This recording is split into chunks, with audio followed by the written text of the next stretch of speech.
Welcome students, I am Nafiza, your social science teacher. Today's video we are starting a new lesson, Lifelines of National Economy. This is chapter 7 from your geography. So in this video we are learning about introduction to lifelines of economy, and then we will discuss land transport in detail. So let's start today's video with introduction to lifelines of national economy. You might have studied in your biology that human nervous system, the nervous system of human being, are lifelines for the human being. In the same way,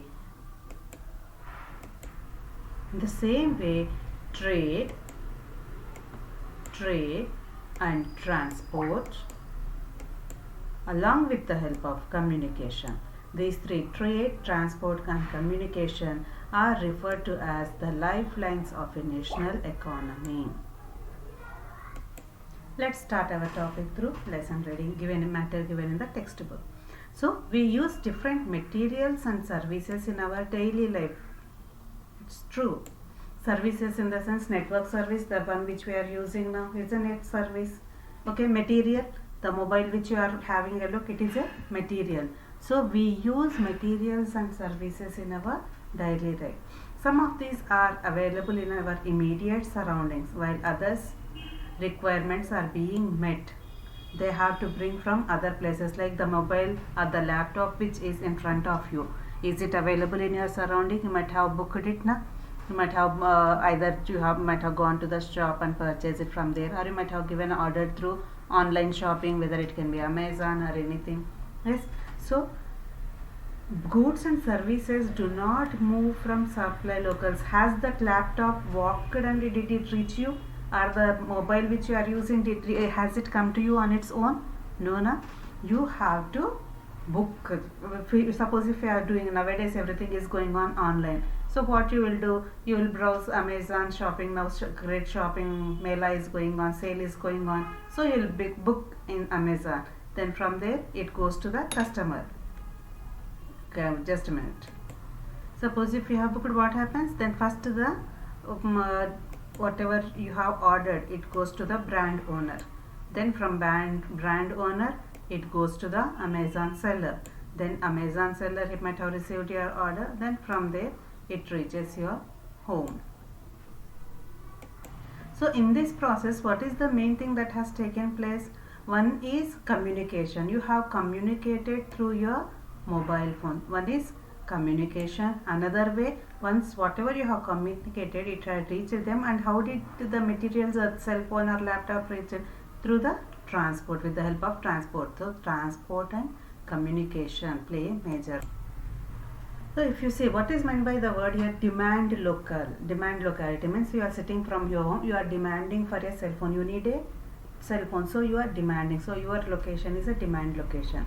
Then from where the supply should come? From the company where it is being manufactured, that is the supply location. Okay, from there that product to be supplied. So between the manufacturing company and you, how does the product reach? There should be a transport facility available. There should be transport which is needed. So the what do we need? Transport. So even though transport is there, who is making this one sufficient, facilitating this movement? They are the traders. Okay. So traders who make the product come to the customers by transportation. Like Amazon, we can say they are the traders. They are in between. Okay, you demand and the supply location, Amazon is there. So whatever demand you have, you are putting forward to the trader. Then in turn it's reaching from trader, it's reaching the supply locality. Then the trader, Amazon, is collecting from the supply locality and giving it back to you. So what is how trader also, is he bringing it on his own? No, he is using the transport facility. Then a person comes on a bike and delivers the product to you. So using the transport facility. Among all these things, what is one more thing that is playing a major role? Communication also plays a major role here. So transport, trader and communication, these three are the lifelines of a national economy.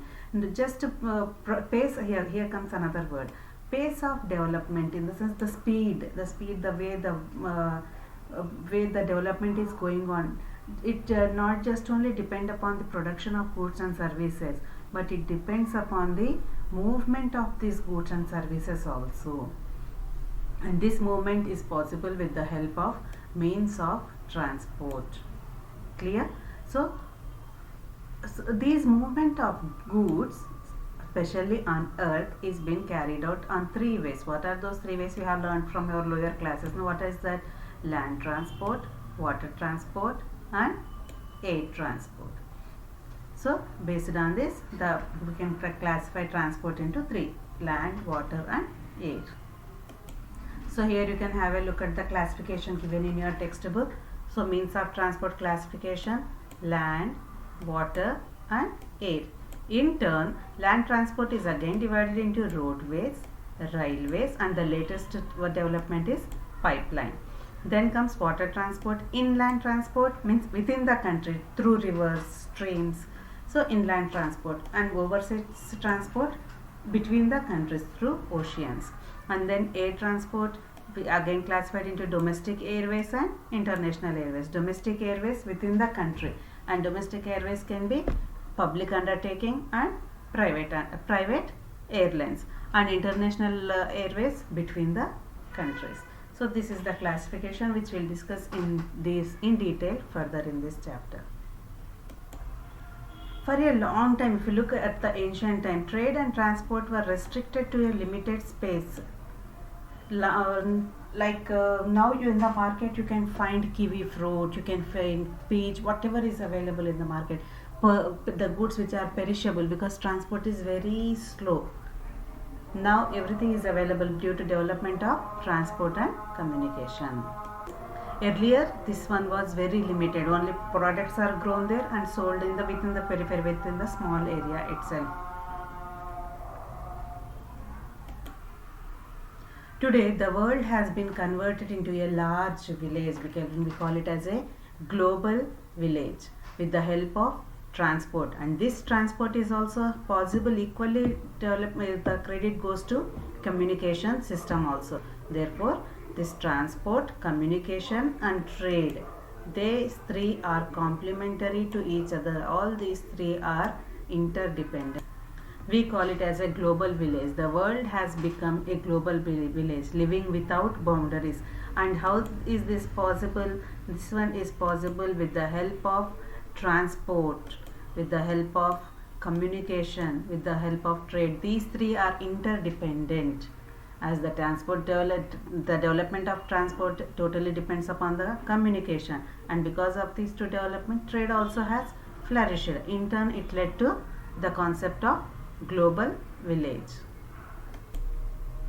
Today, India was well linked with the rest of the world despite its size, diversity, linguistic, in the sense language wise we have vast diversity. Socially we are different, culturally we are different. There is lot of plurality everywhere. We can see people divided into sections and subsections. Even then we are all united together. How is it? Along with this cultural diversity, these railways, airways, waterways, newspaper means transport, and communication like newspaper, radio, television, cinema, internet, all these have brought this change possible. All these things have made the socio-economic progress possible in many ways. The traders from local and international levels have added to the vitality. Here vitality in the sense bringing life, energy. The traders as technology developed, as transport developed, communication developed, these traders have, along with all these things, have brought energy, life to the economy of a country. It has enriched our life and added substantially to growing amenities. The standard of living has increased. Just imagine 15 years back your house, the facilities in your house, and just check your house and the facilities available now. So all these are possible, like Wi-Fi connection, then 24-hour Wi-Fi connection, 24-hour network availability, latest gadgets in at your home, and the vehicle, latest developments in technology, transport. So all these are possible with the help of this trade, transport, and communication. So in this chapter we will see how modern means of transport and communication serve as lifelines to our nation and economy. Thus it clearly shows that the dense and efficient Dense and efficient network of transport and communication is a prerequisite for local, national and global trade of today. Now let's discuss about the types of transport, and among types of transport, very important mode of transport, roadways. Okay, now roadways, if you look at roadways, it is one of the largest road networks, means there are many biggest road networks in the world.